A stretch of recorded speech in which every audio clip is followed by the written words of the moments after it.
This is wild. Oh my God.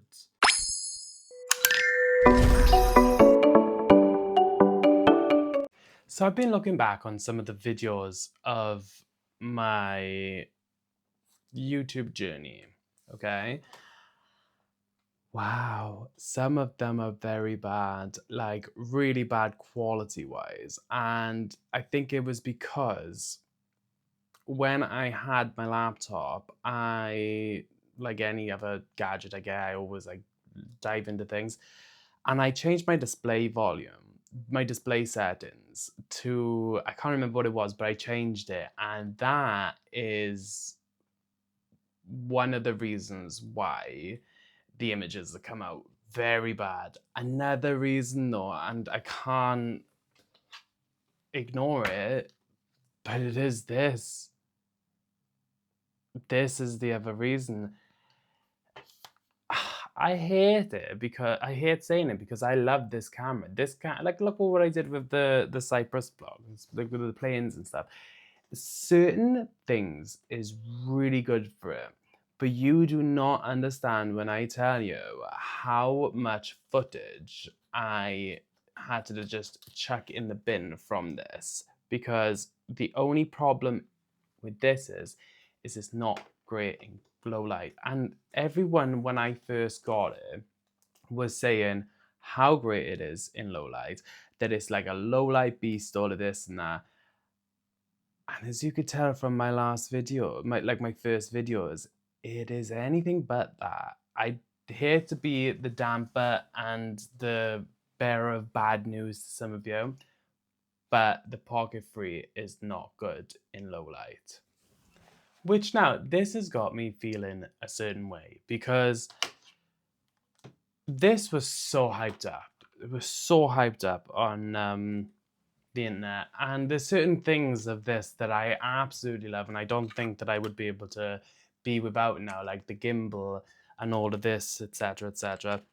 But the one thing that it is not good in, like not even just like it's not good, it's bad, it's quite bad in my opinion, is low light. And the only other thing that's worse than that in low light is this, the DJI Action 5 Pro, which now leads me to think, I'm like, you know, don't get me wrong with this, when you are outside and it is sunny and it is good weather, this is amazing. Really, even when it's cloudy. So even when it's like a cloudy day or whatever, if you're outside, this is great.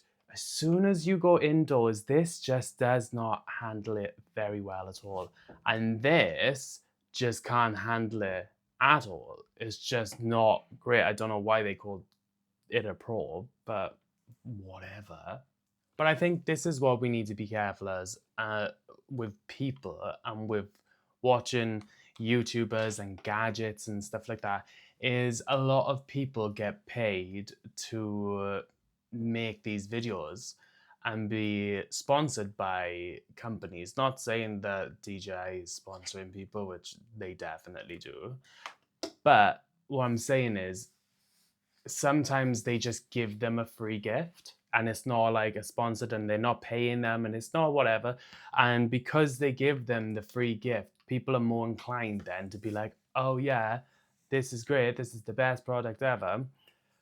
Where with this, because of the image quality was coming out so bad and I was having to try to color correct it and it was making it even worse, for some reason, when, as you've seen in the last video where I was comparing the cameras, and I never ever have the Pocket 3 like that. I always put some sort of light over it or something.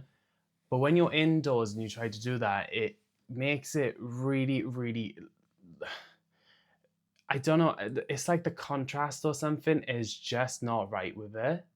So I think we just got to be careful when we're looking and seeing things pop up on YouTube and people sharing them and be like, you should get this discount code, this, because this is not cheap. This is 700 I paid, I don't know how much it is now, but I think I paid like 720. Oh no, it was 620 or 650, around 6 to 700 mark. That's where I paid for this. But it's wild that I can get better footage of this, which is an iPhone 11 Pro. You know, this is old. This is I've got to have had this 8 years. But the footage I get off that indoors when I'm pointing it at my face, what I'm talking about. When I'm outdoors, this wins all day. But when I'm indoors trying to do talking head stuff now, my phone is better, which I never use my phone, which I kind of wish that I did now. I wish I just bought the little monitor thing you can stick on the back and then boom, Bob's your uncle. I didn't do that because I kind of fell into the hype, you know? So I started getting very frustrated because I couldn't create in the way that I wanted to create. And this was the only thing drawing me back. So I was like, oh yeah, you know what? I'll just buy another like camera, but I'll get an action camera. And I bought this over the ZV-10 and I really regret it. I'm not going to go too much into it. This is not a video of me trying to slate DJI, okay?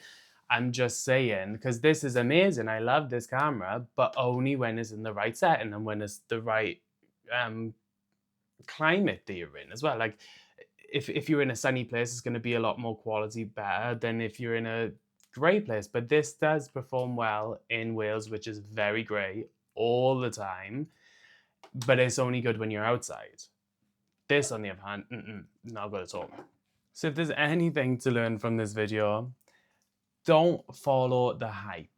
Don't follow the hype. I would recommend you try it for yourself first if you can. Like, I don't know if you can rent these, but I know you can rent cameras. I never rented this one. I just felt very lucky with this, that it would actually turned out the way that I was expecting it to. I had a digital SLR before, so I knew that how the economics of the system worked a little bit. I know this is different to the one that I had, but it's the same principle. And I wish I went on my gut instinct and just got a proper camera right at the start and not mess around with these new little gadgets and new little things. I think they're great. The gimbal on this is amazing. It is really cool. Quality wise though, now I have this in my hand, it is wild how different it is. And for this being like half the price of this should be a lot more better. And I know that it's half the price or whatever, but like 750 shoots 4K, shoots all this, and yeah, it does. Not very well by the looks of it though. I don't know what's going on. It was fine at the start when I was first using it, and then it just kind of just went a little bit shit. But yeah, like I said, this is not me throwing shade or anything at all. I just want to make this video because I am shocked of how bad the quality was, and I'm quite disappointed because some of them videos took me so long to edit, because not even like cutting it and doing this and that. If you can see, some of all my old videos, they're like 30-40 minutes long and stuff. That's the reason why they were. It was because this took me so goddamn long to color correct it. That's what I mean, but it took me hours trying to figure it out. And then I was just like, oh, do you know what? I'll just chuck that one on, settle for that one. And every time I would record, if I tried to create a like a LUT, say, and then I would try and use it again in the same light, in the same situation, it would just not work. And then I'd have to create a whole new one all over again. And if you was going out and doing loads of different videos in different lightings, it was a nightmare. It was honestly just a nightmare. So I think moving forward, I'm going to use this as much as I can, and I'm just going to use this for B-roll. And I might end up later down the line getting a second camera. Or this is going to be later down the line. I've just got this. I love this camera as it is of right now. I just like the whole fact of creating, making sure everything is right with it, yeah, I fell into a couple of problems with this when I first had it, and one of them was I was using the video mode like I would be in photography mode, so I was messing with the shutter speed and stuff. Learned very quickly, you don't do that. You just put it onto 1/50, you mess with your aperture, you mess with your ISO. My ISO is on auto, so right now it's on 200. So this light setting, Milo and Kyra are just going crazy. This light setting is perfect for it. The one thing I did run into, what was I had my volume on wrong. So this camera comes like 19 or 20, and I needed to have it on about 4. So that's what it's on now. My volume's on 4. And this is the quality of the audio with it. So just bear that in mind as well, guys, because the audio can sometimes completely ruin the video as well. But yeah, that's rant over. I don't want to throw shade too much on DJI because I do like the Pocket 3. I do really like it. I just don't like it for what I was trying to do, which is this. I want to do like talking heads, storytelling, sharing my story as well. And I just couldn't do it with that. The people I'm throwing the shade on is YouTubers jumping on the bandwagon, getting paid promotions, selling this false information to people like you and me that will buy these things. And then we're left, our bank account sad, and we can't utilize the products that we've bought in the way that we thought we were going to because we were misled. But that's enough of that because I'm going to get myself angry otherwise. And I can't be bothered for it. But yeah, I just thought I would jump on you, have a little bit of a rant, and hopefully, or maybe, well, hopefully not, because I hope you don't relate to me on this. But if some of you do, write it down in the comment section, like, subscribe, do your thing, and I will see you next time.